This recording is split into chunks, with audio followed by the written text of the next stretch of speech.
Silangka sa mundong ito, laking tuwa ng magulang mo, at ang kamay nila ang iyong ilaw. At ang nanay at tatay mo'y di malaman ang gagawin, minamasdan pati pagtulog mo. At sa gabi napupuyat ang iyong nanay sa pagtimpla ng gatas mo. At sa umaga na may kalong ka ng iyong amang tuwang-tuwa sa'yo. Ngayon nga ay malaki ka na, ang nais mo'y maging malaya, di man sila payag, walang magagawa.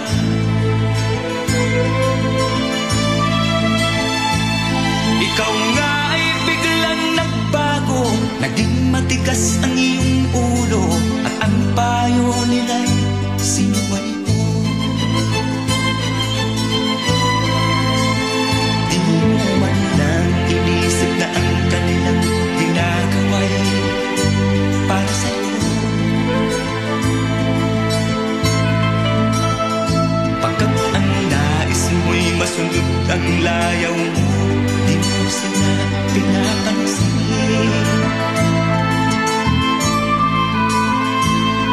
Nagdaan pang mga araw at ang landas mo'y naligaw, ikaw ay nalulong sa masamang bisyo.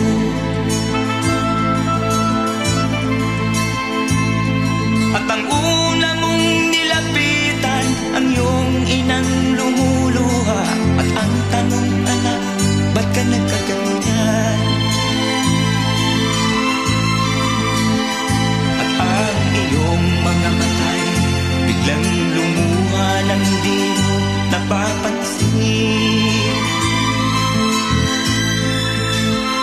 Pagsisisiyang sa isip mo, nalaman mo ika'y nagkamali. Pagsisisiyang sa